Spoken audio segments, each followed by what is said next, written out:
Hello out there, Akronites, and welcome once again to Around Akron with Blue Green. We have a jam-packed show ahead of us today of people all around the city right here, Akron, Ohio. We're going to talk to Miki Blak. Miki Blak is a writer, a director, and a filmmaker right here in the city of Akron, Ohio. Not only that, she's an award-winning documentarian. We're going to talk to David Kettlewell. He's a chromatic harmonica player, and he's one of the best in the world, and he's right here in Akron, Ohio. We're going to talk to Eriq Troi. Now, Eriq Troi is a musician, but he also does a podcast for musicians about musicians, and he does soundtracks. And this guy is from right here, Akron, Ohio. Now, to kick this show off today, we're going to go and talk to the creators and organizers of the West Akron 5K Walk and Run, which is at Buchtel High School. They bring not only healthy activity through running, but they also bring in a health fair, so to speak. And they're doing this to raise funds for Buchtel High School. Let's go talk to them and see what this is all about. This has never been done in our community. I think we've had some walks, and I believe we maybe had a 1 miler in our community. So that's when it became a big deal for us. Me and my co-founder, my best friend, Danae here, we did our first half marathon together. And we did notice that there weren't a lot of people of color there. And that was one of the drives. We wanted to do something right here locally in West Akron. And we wanted to draw attention to something that could be big. It could be a community event. We could change some lives and change some lifestyles by just having it right here in this community.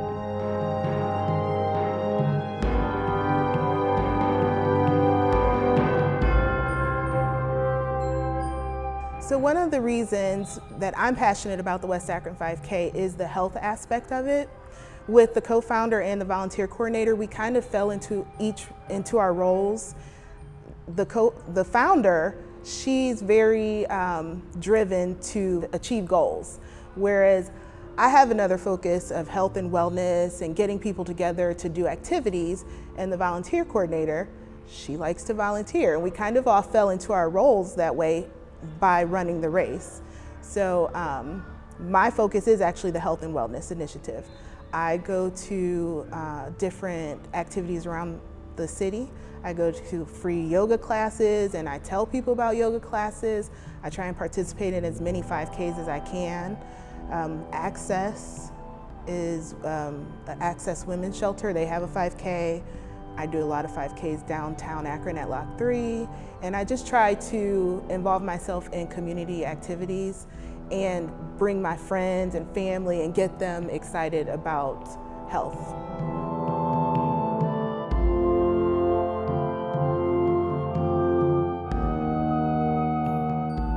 With the 5K walk run, for those participants who are not into running, you don't have to worry about being trampled over. We allow our faster runners to go first. Then we do our speed walkers, and then we have our slower walkers. So everyone has a, I guess, specific position that they can start at so that you feel comfortable. We also have someone that's on the bike ahead of all of the runners behind the police cruiser. So everyone can just go at their own pace. And another thing about doing the 5K or doing a 5K period, ours, it's a run walk. You don't have to run. You can walk. And that's the beauty of it. You go at your own pace. You don't have to match someone else's. Go at your own pace. And I always say, if it were easy, everybody would be doing it, right? So just take your time, do your own thing, but complete and finish it.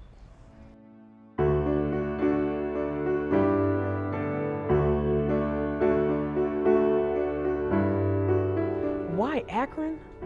Why not Akron? Akron is known for, this is a family town. This is a working man's town. This, as a matter of fact, the West Akron, we are so prestigious, especially this community here. Buchtel High School has birthed some of the most amazing people, including myself. And if you look through the history of the people that have come through Buchtel High School, that says enough. And so I am just in a place I want to continue the legacy. I want to share. I want the community, even the young kids, to have that love and that drive, and to want to do something in the community, to make our community big, and not to allow for some of the things that are happening in our community to affect it. I want us to grow. I don't want this to be a place where people leave and then it's run down, and then impoverished parts of life take over. We don't want that. We want this to be a strong community. We want our kids to come back here. We want to redirect children to our community. That's what we want.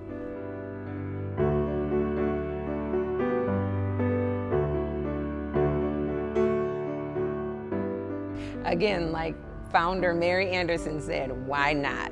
And let me tell you, I'm not even from Akron. I'm born and raised in Detroit, Michigan, but I'm so thankful that I became a resident of Akron, Ohio. This is the best city that I've lived in. Next up, we're gonna go talk to Miki Blak. Now, Miki Blak is a writer, she's a director, and she's a filmmaker. Not only that, she does the editing, she does the lighting, she does a little bit of everything. And not to mention, she just won an award for her documentary, Blackness. Let's go talk to Miki Blak and see what this is all about. So I started wanting to be a screenwriter and just following that aspect. But the more I learned about screenwriting and selling your scripts, I found out you lose control, the creative control over the story. Because once you sell your script, it's no longer yours. They can do what they want, change it around, whatever. So I wanted to tell my stories the way I wanted to tell my stories. I didn't want them to change, so I started learning directing. So I guess that's where everything kind of started, with me just wanting to tell my story the way I wanted to tell it. All he wanted to do was to tell his little girls that they were the most perfect things he had ever created in his whole miserable life. But all that came out I would say my first official piece was a short film, If Joy Comes. Kept it simple, and I'll backtrack a little bit. I started off in TV. So I knew, I've always wanted to be a filmmaker. However, with the education available to me at the time and what I knew at the time, I went down the TV news road. So I did TV news. I wanted to be more creative. Years and years later, I started my first piece, If Joy Comes. I knew I didn't have a lot of money, like zero money. And I didn't really, at that time, I didn't know any actors. I didn't have any equipment. I mean, I had nothing but a story. So I wanted to keep it simple, cost effective. So it took place in a cemetery with about 3 actors. I got a friend of mine who's a videographer to shoot it, and we shot it in like 2 weekends. And it was just, I mean, that was just the first attempt of just creating something. So, and a learning piece, you know. Back then, I mean, I hadn't messed with editing too much. I used to do Avid, again, like in a class in school, and I hadn't been in school for a while, but it was just like taking that leap and just doing it finally. I was tired of, you know how you keep thinking about it, dreaming about it, wanting to do it, not sure, and it was finally time to take that leap.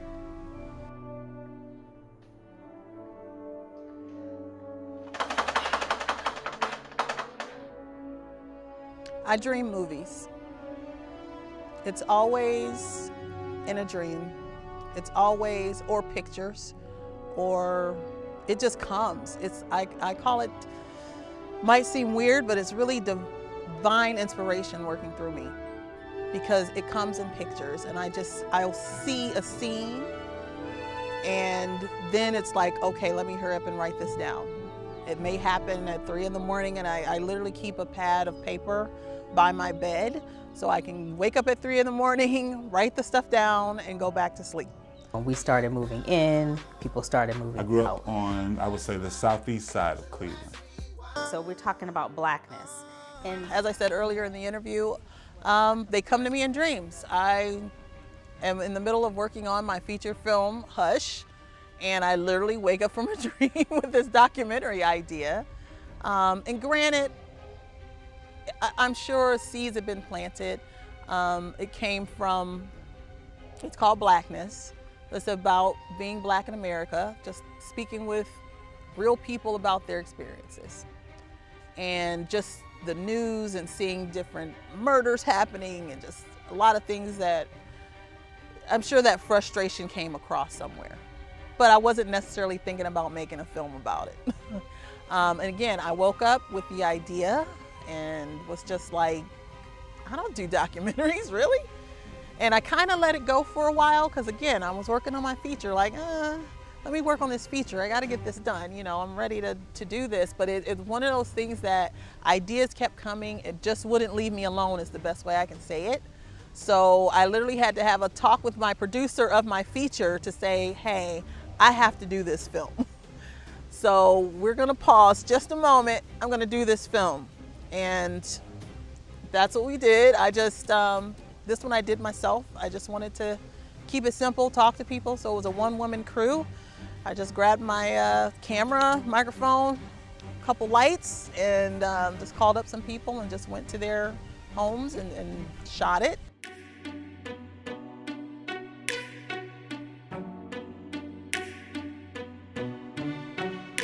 I always say, and it's cool because I had a kid ask me actually yesterday when I had an event, how to get started. Get a book. I know this is rare and weird and everybody likes to go on to media. And I'm not saying it's not great because there's some great stuff on social media. There's some great stuff on YouTube that you can learn a lot of great things. But go start learning about it, whatever it is, whichever part. You know, me, I went to a book and I learned screenwriting format. If you want to be cinematographer, start learning about the camera. And then after a while, after you get kind of a basic of what needs to be done, just go do it.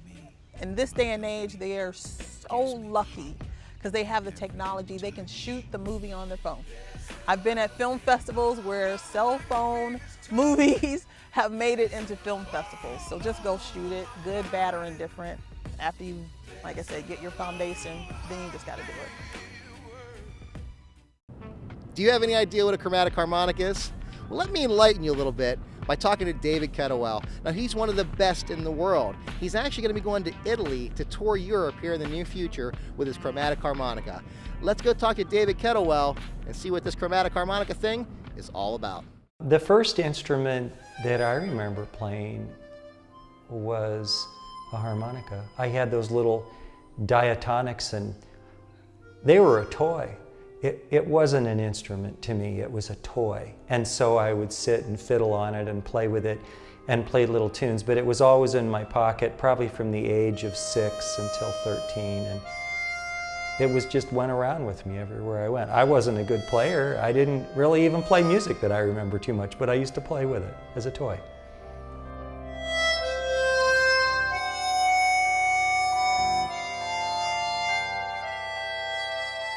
I'm an improvisational chromatic harmonica musician, which is probably one of the most eclectic lists of titles that you could have, because the chromatic harmonica is a very rare instrument for people to play professionally. And doing improvisational music is even rarer. An improvisational artist plays on top of music that composers write as a rule, and we make up in the moment, one time, never to be repeated, a unique improvisation. And so it's a world of endless possibilities, and the hard part is to pick what you're going to play and what you're not.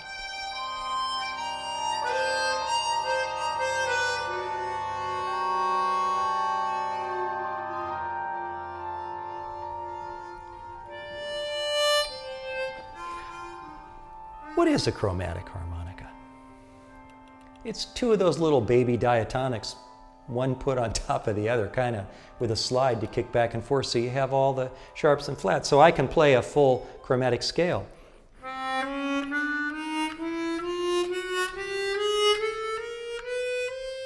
Those are the same notes.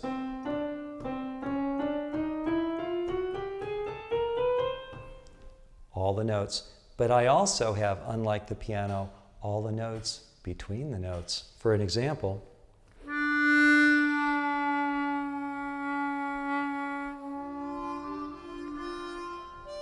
One of the decisions I made early on in music that I think has universal application,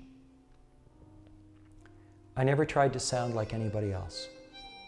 I didn't have as my goal, I want to sound like this musician. You have to have your own voice. You have to have your own style. You can be you better than anybody else in this world, but you can't be other people. And you will never be better at being them than they were. So it's really helpful and useful to allow your style to develop and your voice to develop.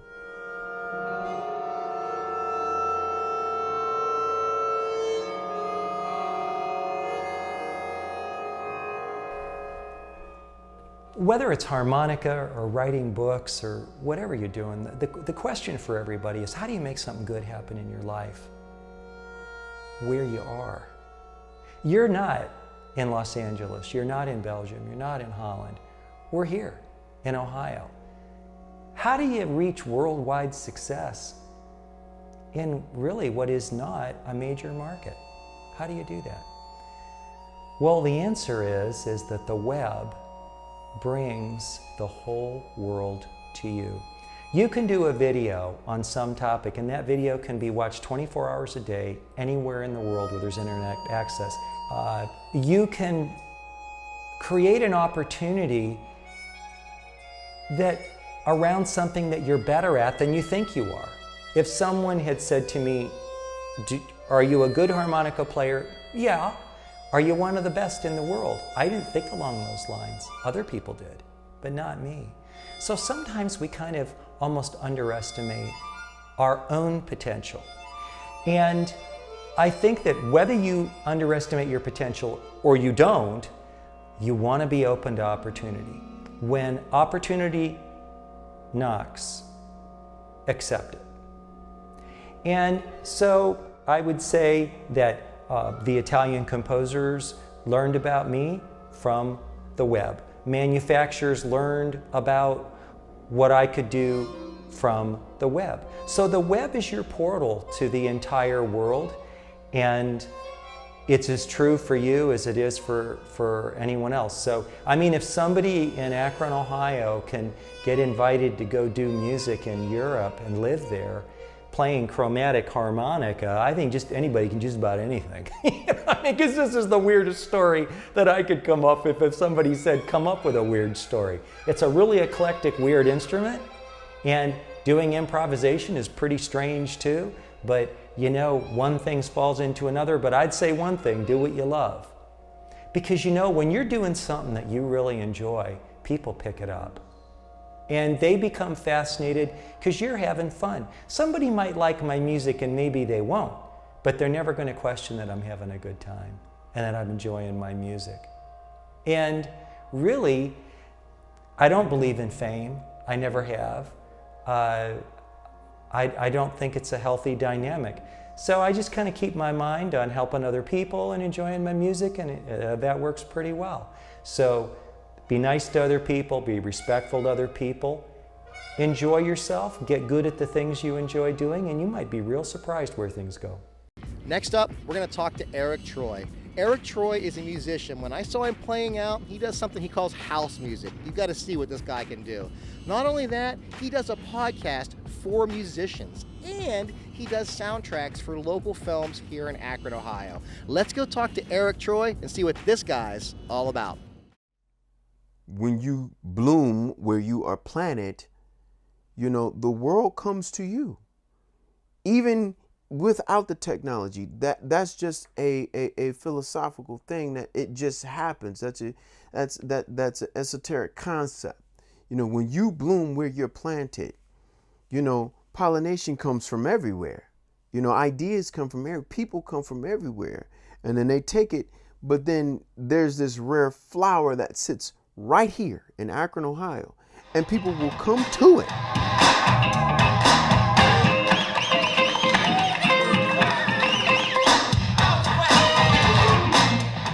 The thing that I learned doing these podcasts is that these people are passionate about their music. They are passionate about their art. You know, they are passionate about this. They live every note you hear. You know, they live every instrument, every sound, every program, every sample that's in that. These people live this stuff. They're not playing with this. And I wanted to get their story, because every song has a story behind it.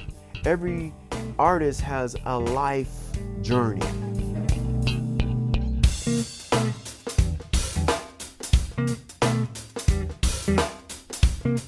And house music is Chicago style house music, which I've always been a producer. I've always loved Chicago style because it was the birth child from disco, you know, and it was funky. And anything funk, you know, obviously the funk coming out of, there's nothing like the Ohio funk. There's nothing like it, period. That is the root of it. Even James Brown came to Ohio. That's where he got that brand new funk. You know, I saw 10 City perform, and there were musicians on stage. One of my favorite house music producers, Lil Lewis, is a musician, but he added the stuff on top of his playing, and the electronics and all that. He had all that stuff on top of his playing, and that's what I really wanted to do. You know, I wanted to give that type of performance.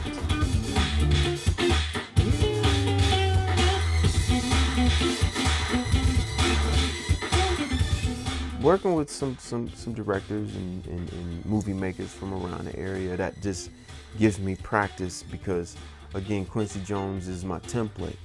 And you know, before he started making these amazing hits, he made films. So you know, The Italian Job, which is one of the dopest films of all time, the original, that's Quincy Jones. His first films weren't very big budgets, and he worked directly with the directors and stuff. So I'm doing a Quincy Jones. What do you feel as a filmmaker? Because I have to add the emotional content to this film. I mean, you can see it, but I need the emotional content, you know, to make it bam, you know? I need to know what that feels like, so I can create the sound musically.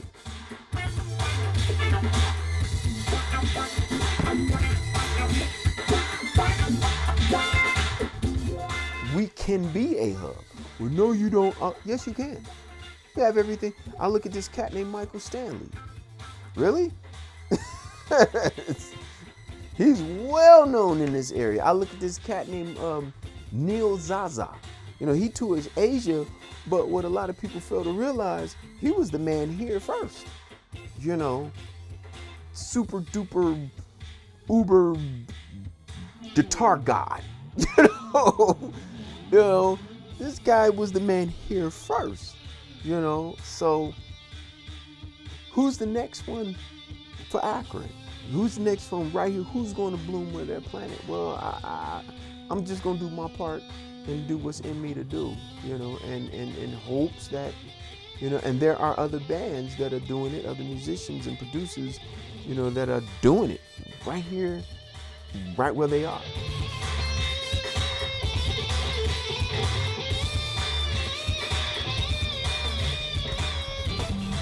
Use the technology for your creativity. Put it down, record it. I don't care if it sounds goofy to you, because that's how the hits are made. That's how award-winning music is made. That's how music, you know, music ain't for you. It's for the listener. And if anybody, I'm listening, but the universe is listening. You know, I got an email, just a sidebar, I got an email from a guy, you know, I was shopping music, and I kept getting rejection. And I got an email, and this guy was like, man, that song, it saved my life. It saved my life. That's why you do music. It ain't for you. It's for you. It ain't for me, it's for you. You know, and because it saved somebody's life, there's no Grammy, no award show, there is nothing that can beat a life, nothing. So, and that right there is why we do music. That's why. Thank you again for tuning into Around Akron with Blue Green. Now, if you have any questions, comments, or you'd like to see something on the show, you can connect with me on Facebook, Instagram, and Twitter, or you can watch past episodes or send me a message on www.aroundakronwithbluegreen.com. Thanks again, and we'll see you next time on Around Akron with Blue Green.